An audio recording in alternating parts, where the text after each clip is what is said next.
Well, good morning. Today is Friday, the 14th of August. Today we are going to be reading from Ecclesiastes chapter 11, verses 1 through 10. And starts out, verse 1 says, "Cast your bread upon the waters, for you will find it after many days. Give a portion to 7, or even to 8. For you know not what disaster may happen on earth. If the clouds are full of rain, they empty themselves on the earth. And if a tree falls to the south or to the north, in the place where the tree falls, there it will lie. He who observes the wind will not sow." S-O-W. "And he who regards the clouds will not reap. As you do not know the way the Spirit comes to the bones in the womb of a woman with child, so you do not know the work of God who makes everything. In the morning, sow your seed, and at evening withhold not your hand, for you do not know which will prosper, this or that, or whether both alike will be good. Light is sweet, and it is pleasant for the eyes to see the sun. So if a person lives many years, let him rejoice in them all. But let him remember that the days of darkness will be many. All that comes is vanity."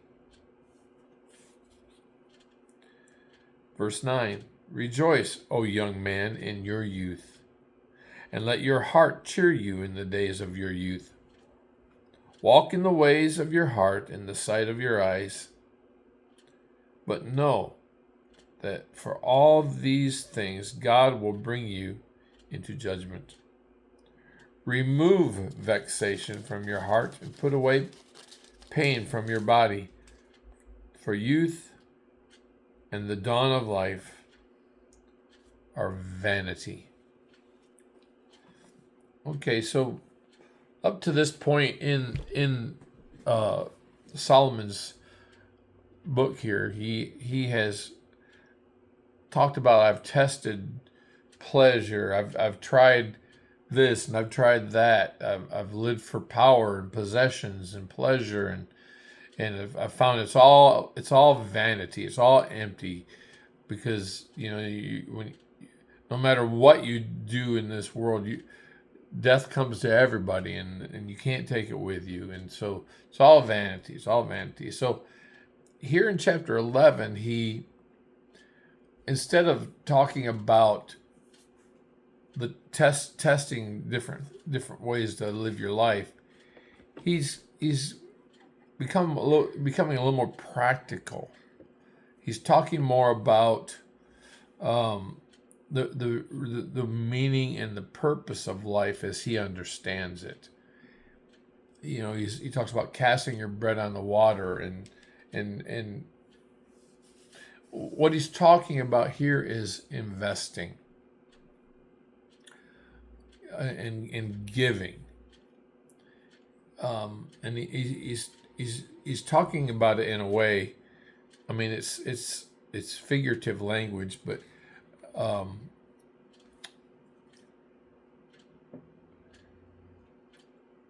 he's talking about being generous in your giving. He's talking about being. He talks a lot. He mentions the word sowing several times. So, in other words, when you're planting a field, sow the seed generously. Don't skimp. You kind of going all in, and because you don't know what's going to happen. Once you plant that seed, it's God who gives the increase. And so don't not sow the seed. Sow it generously, and then just trust God with the results, is what he's saying. And so he's talking about practical living here. So give generously, invest prudently, but you just never know what's going to happen. He talks about enjoying life. He talks about the how youth is such a fleeting thing. You know, you're young and then you blink and you're old. And I can say amen to that. I get it, right? There's that country song, "Don't Blink." Just like that, you're, that's life. Life just flies by, and I mean, we just celebrated my granddaughter's 10th birthday, and it's like, how's that even possible? Just a week ago would have been my daughter Rebecca's 26th birthday, and she's been gone for 10 years. And in some ways, that's been the longest 10 years of my life, but in other ways, it was just yesterday, wasn't it? And that's how life is. It flies by. Book of James says life is but a vapor, here one moment and gone the next. Think about walking outside on a freezing cold morning where you can see your breath. Well, it's you see it, but then it's gone, right? And that's life. It's so fleeting. And so live your life, enjoy the moment, invest in the future, and know that God's in control. And we don't know what's going to happen. A couple years ago, I got up and I went to bed. Had a little dizziness. Thought maybe I had an ear infection coming on or something like that. The next day, I got up, still felt a little weird. I drove, which was, of course, I didn't know what was going on, but I got to the school where I was going to be leading devotions that morning, and didn't realize I was having a stroke. No warning signs, no heart's healthy, everything, no warning signs. You never know what a day is going to bring to you. I mentioned the other day, I think I mentioned it, we had a thunderstorm come through here, and my daughter called me.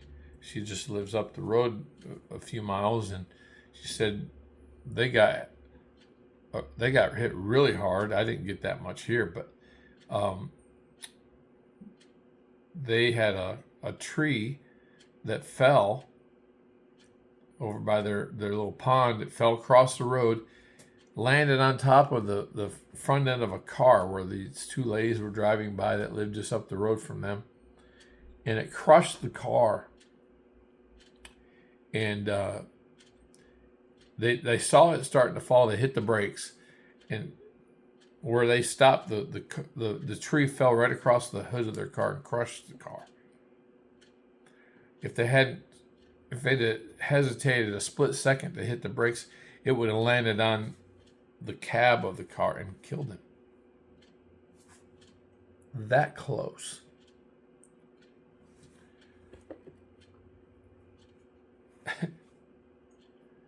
I mean,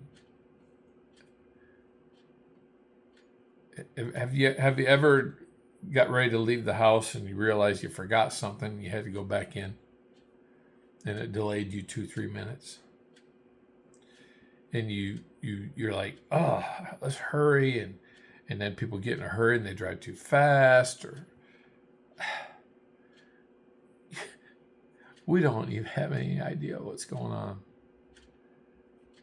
And yet, God spared those two ladies' lives. I believe that. It wasn't their time to go. I hope they take to heart their own mortality and realize that we're not promised tomorrow. I'm not promised tomorrow. You're not promised tomorrow. And so how should we live our life? That's what Solomon's talking about from here on through the end of the book. He's talking about live your life for the Lord. He talks about be generous in your giving.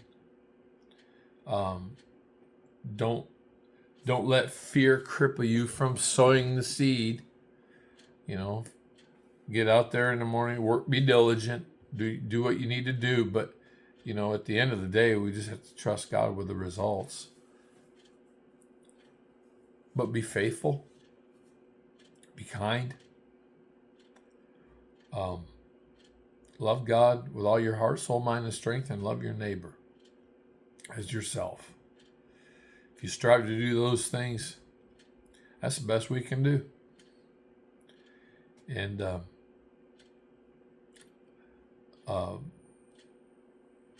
believe tomorrow we in tomorrow's reading is chapter 12, 1 through 14, concluding. And what Solomon concludes in that chapter is that the chief end of man is to fear God and keep his commandments. I mean, that's it. And if God blesses you with good health, be thankful. I'd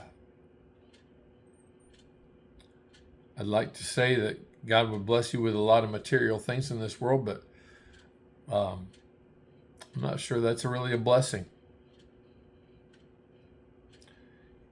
He said you can't love God and money. He also said godliness and contentment are great gain. So I pray God will give you contentment. I pray God will give you good health. I pray you have a great weekend. We'll see you again on Monday.